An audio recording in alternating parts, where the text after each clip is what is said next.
नमस्ते। कहानियाँ दिल की में आपका एक बार फिर से स्वागत है। समाज में हर रिश्ते की परिभाषा बहुत स्पष्ट रूप से दी हुई है। क्या ठीक है, क्या नहीं है, किसको किसके साथ किस तरह का व्यवहार और आचरण रखना चाहिए। पर कभी-कभी दो लोग आपस में एक दूसरे के साथ उन परिभाषाओं को बदल देते हैं। ये दुनिया को अजीब लग सकता है, लेकिन उन दोनों के लिए ये सबसे खूबसूरत चीज़ बन जाती है उनके रिश्ते में।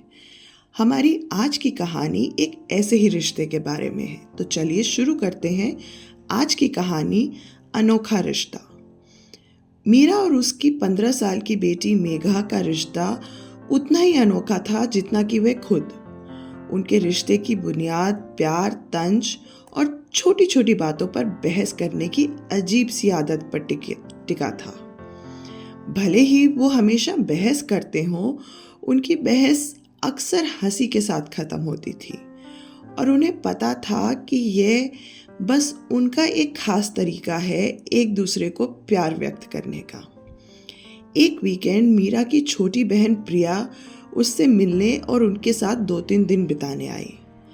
प्रिया, जो हमेशा अनुशासन और व्यवस्था में विश्वास करती थी, खुद को मीरा और मेघा की ना खत्म होने वाली बहस के बवंडर में फंसा हुआ पाती है। अगले कुछ दिनों में उसने जो देखा, उससे उसे हैरानी और खुशी दोनों ही हुई।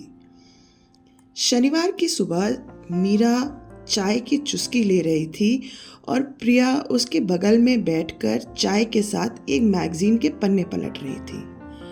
अचानक मीरा की नज़र फर्श पर पड़े मोज़ों की एक जोड़ी पर पड़ी। मेघा! उसने जोर से आवाज लगाई। अब क्या माँ? मेघा ने अपने कमरे से चिल्लाकर जवाब दिया। तुम्हारे मोज़े फिर से फर्श पर क्यों हैं? ग्रेविटी है माँ, अभी भी मौजूद है, मेघा ने जवाब दिया और कमरे में आते हुए उसकी चेहरे पर एक शरारती सी मुस्कान थी। प्रिया ने हैरानी से सर उठाया। ग्रेविटी? इसका क्या मतलब है?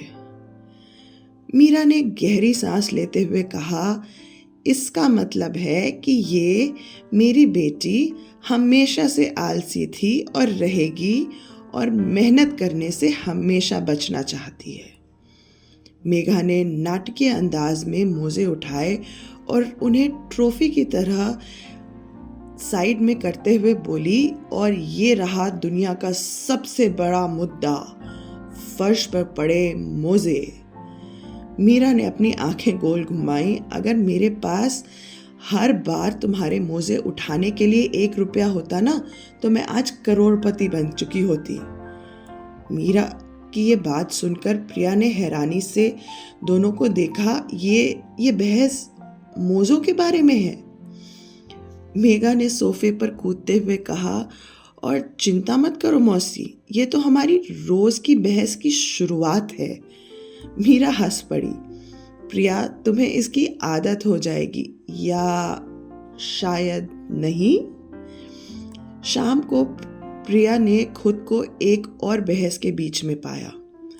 मीरा और मेघा दोनों एक ही समय पर बाथरूम के दरवाजे पर पहुंची। पहले मैं आई थी, मेघा ने घोषणा की।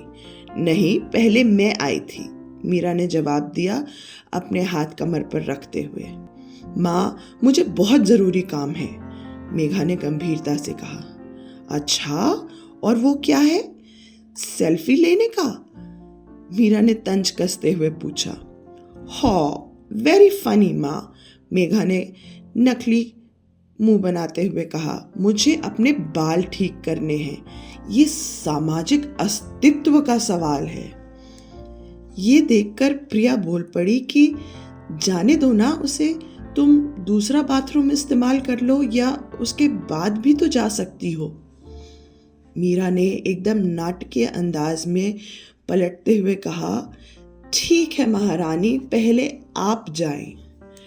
मेघा हंसते हुए बाथरूम में चली गई, ये बोलते हुए कि धन्यवाद दासी। प्रिया एकदम भौंचक्का रह गई ये सुनकर। क्या उसने तुम्हें दासी कहा? और तुम इस बात से ठीक हो? मीरा ने मुस्कुराते हुए कहा, ये उसका तरीका है ये कहने का कि वो मुझसे प्यार करती है। प्रिया वहीं पे चुपचाप खड़ी, कभी दरवाजे की तरफ कभी मीरा की तरफ देखकर उसकी इस बात को समझने की कोशिश करती रही। खाने का समय घर में हमेशा जिंदा दिली और हंसी का माहौल लेकर आता था। उस रात भी कुछ ऐसा ही था। मीरा ने अपनी मशहूर सब्जी की करी बनाई थी, जिससे मेघा ने नाम दिया था वो डिश जो शायद पिज्ज़ा हो सकती थी। मेघा ने अपनी प्लेट में चम्मच से खेलते हुए कहा, इन मटर के दानों को देखो, ये मुझे घूर रहे हैं। मटर किसी को घूर नहीं सकती मेघा, मीरा ने हंसते हुए जवाब दिया। ये हर बार मुझे घूरते हैं क्योंकि ये जानते हैं कि मैं इन्हें नहीं खाना चाहती। मेघा ने भी पलटकर जवाब दिया। ठीक है, मैं इनको बोल दूंगी कि अगली बार तुम्हें ना घूरे और अपनी आंखें बंद कर ले। मीरा ने हंसते हुए जवाब दिया। या आप इसकी जगह पिज्ज़ा बना सकती हैं? मेघा ने शरारत से कहा। हाँ बिल्कुल, और शायद तुमको खाना बनाना सीख लेना चाहिए, मीरा ने जवाब दिया। लाजवाब जवाब माँ, मेघा ने मान लिया। लेकिन अगर मैं एक दिन मटर बन जाऊं तो मुझे दोष मत देना। नहीं, मैं तुम्हें बिल्कुल दोष नहीं दूंगी, मीरा ने हंसते हुए कहा। बस लोगों से कहूंगी कि जो लोग अपनी माँ से ज़्यादा बहस करते हैं ना, उनके साथ ऐसा ही होता है। प्रिया जो ये सब देख रही थी, हैरानी और हंसी के बीच उलझी हुई थी। तुम दोनों हर बात पे बहस करते हो ना? हर बात पे? नहीं मौसी, ऐसा बिल्कुल नहीं है, बस उन बातों पे जो मज़ेदार होती हैं। प्रिया की आखिरी शाम वह मीरा और मेघा के साथ लिविंग रूम में बैठी थी। मीरा और मेघा रिमोट को लेकर बहस कर रहे थे, एक दूसरे की खिंचाई करते हुए। प्रिया ने आखिरकार कहा, तुम्हें पता है, मुझे पहले लगा कि तुम दोनों पता नहीं कुछ असंभव से हो। तुम हर बात पे बहस करते हो, चाहे वो रिमोट हो, बाथरूम हो या मोजे हो। पर मुझे लगता है अब मुझे समझ आने लगा है। क्या समझ आने लगा है? मीरा ने भौं उठाते हुए पूछा। कि ये सारी छोटी छोटी बहस तुम्हारे प्यार जताने का तरीका है। ये अजीब है लेकिन बहुत ही प्यारा है। मेघा ने मुस्कुराते हुए कहा, देखा माँ, अब हमारी बहस एकदम लेजेंडरी हो रही है। मीरा हंस पड़ी। लेजेंडरी एक तरीका हो सकता है इनको देखने का। प्रिया ने सिर हिलाते हुए कहा, ये तरीका मैं नहीं अपनाने वाली, लेकिन ये बहुत ही अनोखा तरीका है तुम दोनों का एक दूसरे को प्यार व्यक्त करने का और अपने जीवन में हंसी और खुशी बनाए रखने का। उस पल में प्रिया ने खुद को उनके इस चंचल और खूबसूरत दुनिया का हिस्सा पाकर खुद को धन्य महसूस किया। आशा है आपको हमारी आज की कहानी पसंद आई होगी, और अगर आपके जीवन में ऐसा ही कोई प्यारा सा अनोखा सा रिश्ता है तो कमेंट्स में हमें ज़रूर बताइएगा। धन्यवाद।